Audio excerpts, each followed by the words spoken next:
Mom demands I give my house to my sister because she's pregnant. I, 31 meters, have a sister, 28F, that has honestly been the golden child to my mother but not my father for as long as I can remember. My parents divorced when I was a teenager because my mother cheated with an old high school ex-boyfriend and has always been controlling, manipulative and narcissistic. And sadly my sister was like her little mini-me. Our mother also seemed to believe she had total authority over me anytime she so much as snapped her fingers. She'd snap them and order me around like a dog. It was demeaning, and my sister always backed her up too. So no surprise I went to live with my dad full-time after our parents split while my sister stayed with mom. The two of them were very alike, and both pretty much stopped speaking with my father unless it was about money. Though I'm more like my dad. My father was very business-oriented and started teaching me how to do his line of work as soon as I was 16. I got pretty good at it, and after 12 years of working for my father I was made a partner in his company. Things were great, but then about 8 months ago tragedy struck. My father had become somewhat immunocompromised due to being a heavy smoker for much of his life and died at only 60 years old after he caught C-19. I met my mother and sister for the first time in years after we had a socially distanced funeral for my father over video call. My father was cremated by his own request and buried in a local cemetery, so there was no body or casket. My sister seemed to grieve, but my mother looked indifferent the entire time, though I honestly was not surprised. The last time she saw my father she screamed at him that he owed her more money, and then threatened to sue him, to which he just laughed at her. He'd paid alimony and child support as long as he was legally mandated to, and no more than that, and he even put $30K toward my sister's college fund. But 10 years after the divorce he was no longer legally required to send mom money anymore because of the judge's ruling. And she's by no means broke. She works the same job she has had for nearly 3 decades, fully owns the old family home we used to share, and even rents out 2 of the rooms in it to Airbnb regularly. She's by no means hurting for money. Some time after the funeral my dad's will was read. Apparently he'd figured that if his heavy smoking didn't eventually do him in, something else would, and even joked about it in a pre-recorded video. I was pretty much willed nearly all of his assets from most of his money to his business and home. He left my sister a car, 2015 Nissan Altima, and about $10K in cash. My mother only got $1,000 and a few other items that she'd been claiming were rightfully hers since the divorce. Beyond that I got the rest. And my girlfriend now lives with me in the house my father passed down to me. My sister pretty much went from finishing 2 years of community college to living off her boyfriend and only working part-time online for several years. And during that time she got pregnant, but suffered a traumatic miscarriage. I wasn't aware till after the funeral because we were practically no contact and no one else told me. When lockdown hit her boyfriend's job started downsizing little by little and eventually he was only able to stay on part-time, which hampered hers and his finances to the point he was finally telling her she needed to look for better employment as well since he was trying to find a second job. And then she got pregnant. She claims her and her BF were careful, but calls it her miracle baby. One evening I got an unexpected knock at my door, and when I answered I was unpleasantly greeted by both my mother and sister. They both walked right in without even asking and made themselves comfortable in my living room. My girlfriend and I shared a look of confusion and I asked why they'd come by. My sister was giggling and looking all over, opening doors and seemingly giving herself a tour of my home. My mother had just plopped herself down on my sofa and snapped her fingers while demanding a cold bottled water. My GF got the water for her and I asked what they were here for. My sister seemed all giddy and just ignored me to continue snooping around my home. And before long I heard her yell from down the hall, "Mommy, it's perfect." Yes, she still calls her mommy. My mother finally spoke up and said, "Well, I think it's time to did your brotherly duty." To which I was like, "What?" My mother then proceeded to say, "Now that your father has passed, this house should have gone to me since I was his only spouse. But you can still fix this. You make plenty of money and could just buy a new house. Your sister needs this one so much more since she's the one with a baby on the way. But if you're so determined on staying, you could just keep to one room and cover all of the bills until you decide to move out." My GF and I read enough Reddit to know exactly where this is going, and how it'd play out if I let it go on. So I guess you could say we were mentally prepared. I took a deep breath and stated aloud, "That's not fucking happening. You don't order me around, especially not in my own goddamn home. Yes, I make plenty of money, but like dad, I'm gonna save it for when I really need it. Not that you care." My mother started snapping her fingers at me like she used to and loudly stated, "Stop. I am your mother, and you will do as I say because I brought you into this world, and I'm the one in charge here. And as far as you're concerned, I am God. That means when I say jump, you say how high? This house is rightfully mine, and your sister will live here. Consider this your formal eviction.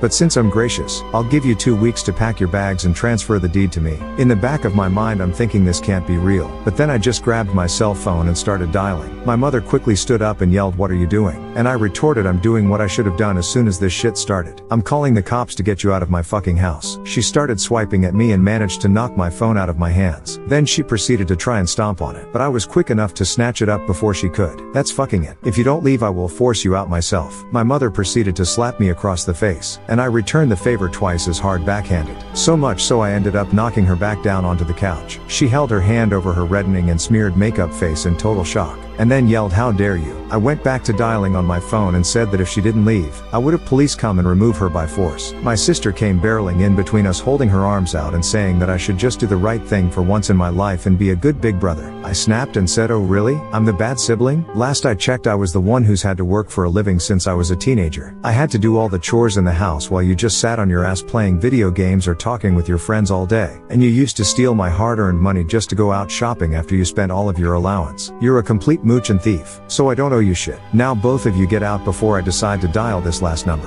My sister started to tear up crying like a baby and said, "Mommy, make him stop." My mother began hugging her and kissing her cheeks while giving me a death glare. Then she seemed to think she'd gotten smart and said, "You know, if you do call the police I can just tell them that you hit me. And who knows, I could maybe say to everyone you wanted to do a lot worse to a poor pregnant girl in need. I don't think that it'd be very good thing for you." I cut her off with a raised hand and said, "Just stop. If you haven't noticed, my girlfriend over there has had her phone out recording almost this whole time. And that means we have recorded evidence of you assaulting me first and openly stating you'd lie to police. I don't think that it'd be so good for your reputation at your job, or your little Airbnb. If looks could kill, my mother would have blew me up like a tactical nuke." But she quickly deflated and started dragging my crying sister out by the arm. My sister was somehow acting like a complete toddler and broke loose of our mother's grip to sit down on my porch step and have a tantrum. I just gave my mother a look and said, "Do you see now? This is the result of the spoiled way you raised her." She glared at me again, and then I was treated to a show of my mother trying to drag my sister off of my porch steps. But she latched onto the porch handrails and kept saying, "You promised me," over and over again. I let out a cackle and told them both from the door to never come back. My mother flipped me the bird and then went back to trying to drag my sister off the porch. It took a few minutes, but she finally got my sister to get up and leave with her by saying, "I am a cruel, heartless bastard who will go to hell for this." I laughed some more and said that there's also a special place in hell for liars and narcissists who try to manipulate others to get their way. My mother clenched her fists and was about to say more when I just held up my smartphone again with it recording and said, "The clock is ticking, Mom. Get off my property." My mother then walked my sister to the car, gave me one last snooty look and drove off. I thought that was the end of it, but letting things go was never something my mother would do. After a few days I started getting messages from people I know and some relatives online. A lot of them were furious with me, but others just had questions about what was going on. I tried to check my FB, but couldn't see anything they were saying because my sister and mother both blocked me on their social media. But my girlfriend could still see everything because they kept their profiles set to open. We screenshotted everything and then printed some of it out. Both of their profiles had posts that called me a greedy, heartless bastard who stole the house that was meant to be my sister's inheritance right out from under her by paying off the lawyer who handled Dad's will, which is a complete and utter lie, and they both know it. I called my lawyer, who was also my father's lawyer and a trusted family friend, and gave him copies of all the screenshots from FB and the video my girlfriend had recorded the day my mother demanded my house. He wanted to just write a formal C&D, but I wanted to take it further than that, and he sent them a letter I told him to write via express mail that had to be signed for. So I know they got it. My mother called me in an absolute fury the same day the letter was delivered. I told her that if she and my sister didn't redact all of the untrue social media posts they made about me and tell the absolute truth, I'd send all of the information I have to the whole family, her boss, and upload the videos we'd recorded of her online, and then I'd sue her on top of it. She called me unreasonable,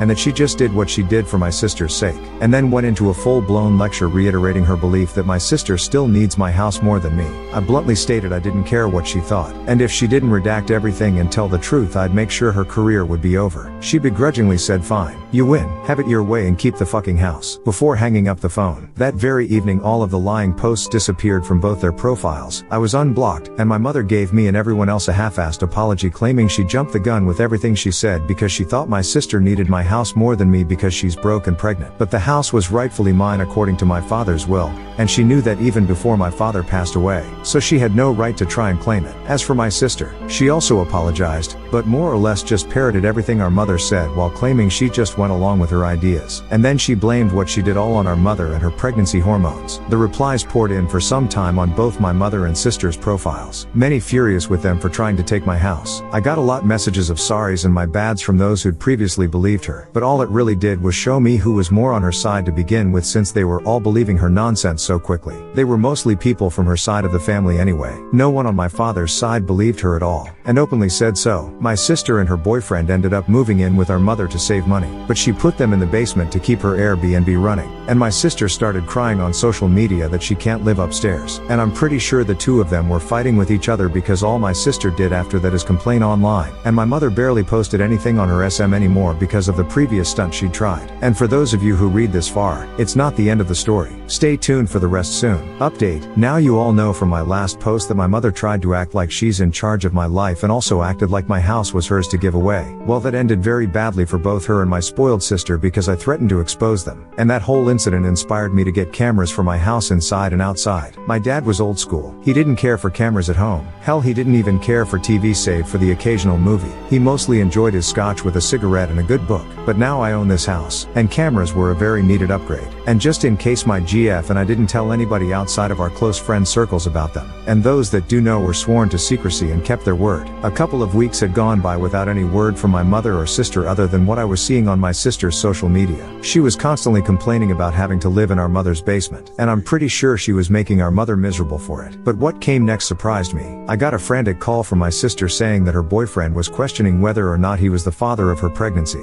and he was threatening to leave without a paternity test. My sister swore up and down to me that she's always been faithful to him. I admit I believed there was a chance she could be lying, because our mother's own past affair made our father question our paternity as well. So I suggested they get the DNA test, but my sister just babbled about how they don't have a lot of money. I offered to pay for it so long as she didn't come to me asking for money or favors often. She quickly agreed. I arranged for the test and even shelled out extra to make sure we got the test results ASAP. But it would still take a few days. I hadn't yet met my sister's boyfriend, but when I did, I started to understand a bit more. He's half Hispanic, and my mother, though not open about it, is quite the closet racist, something she got from my grandparents sadly. I decided to try and talk to the guy and took him out for a beer, and while at the pub he spilled his guts to me. He said that my mother had been whispering in his ear about how my sister is just like her, and she'd cheated before, so my sister might have as well. This made him have doubts that grew every day, and he said he wasn't sure my sister didn't cheat or get pregnant on purpose to try and baby trap him so she won't have to work any more than she already does with her little part-time online sales job. Sadly, I knew he was probably right about the latter, but other than that, he's described her as a completely different person when she's not around our mother. But ever since they've been living in mom's basement, she's become more and more like a child. After what I saw at my house, I wholeheartedly believed him. So I asked if he suggested she get therapy. He admitted he's wanted to, but didn't have the money, and had been walking on eggshells around her and our mother for a while, so he never talked about it. Well, I guess that made some brotherly instincts I didn't know I still had kick in, because I started to realize if I was gonna have a niece or nephew, I couldn't let them live with or be raised by my mother. So I did the only thing I could think to do. I told him that if the DNA results came back positive, I'd offer him a job and training at the company I now own. He very quickly agreed, because he doesn't want to live with my mother any more than he has to. Well, the day of the DNA test results coming in the mail came pretty fast, but my sister called me saying they weren't in the mail she'd gotten that day. I asked who got the mail from the P.O. box, and she answered it was our mother. That pretty much confirmed my theory she was trying to force out my sister's boyfriend. But since I don't and never really have trusted my mother, with my sister's consent I preemptively got the clinic to send a copy of the DNA results to my address as well. And they did come in the mail that same day. I called my mother and asked if she'd taken the DNA test results. The following conversation is more or less what I recall since it wasn't recorded. Hello mom. I heard that sis's DNA test didn't come in the mail today. Yes, but it could be here soon. Did you take it? I know it arrived today as I paid to have it set as priority mail. What? How dare you accuse me of such a thing? I would never. Okay then. I guess I'll just bring over the backup copy that was sent to me. BBB backup copy?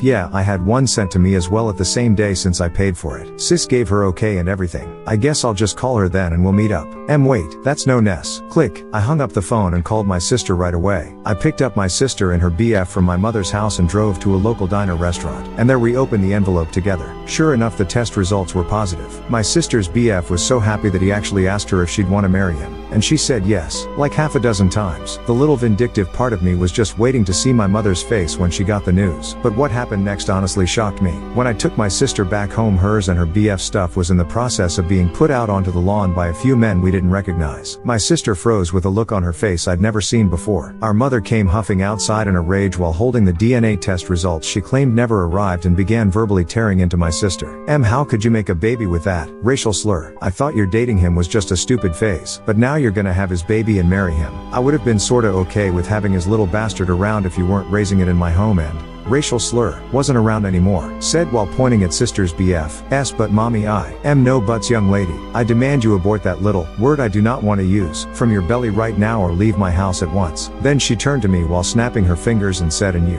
I hope you're proud of yourself. I tried to make this family normal, but you wouldn't do as I say like a good son should. And now all my plans are ruined. You're all a bunch of racial slur. Meanwhile, my sister was on her knees in the grass and holding her belly crying, I can't.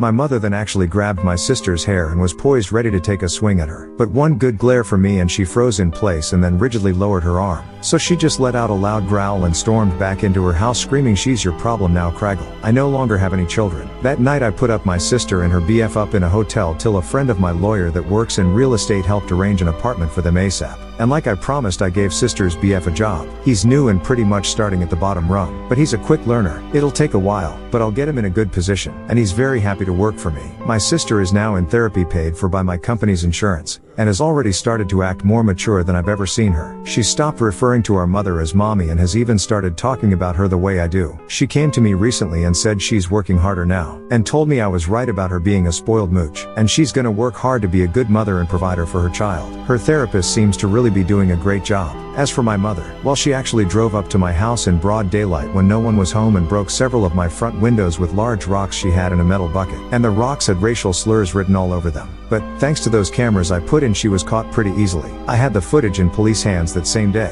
I didn't bother to ask for repayment for the damages she caused. The windows were old anyway, and it just gave me an excuse to remodel. But I hella pressed charges and even got a restraining order. She's not allowed within 500 feet of me or my property. She also took quite the downfall online, as I had a dash cam in my car that picked up everything my mother said and did. That evening she kicked my sister out, and this time I did show it to the rest of the family. And my sister also told pretty much the same story on her FB. That pretty much destroyed my mother's remaining image to her side of the family. So she's not really speaking much to any of them anymore. My mother didn't lose her job or anything because I didn't go that far. She's not set to retire for another decade or so, but some of her more petty relatives started submitting fake bad reviews for her Airbnb, and now she's probably losing customers. I've heard from one of the few relatives she's still talking to that she's pretty depressed and looks like a shell of her former self now.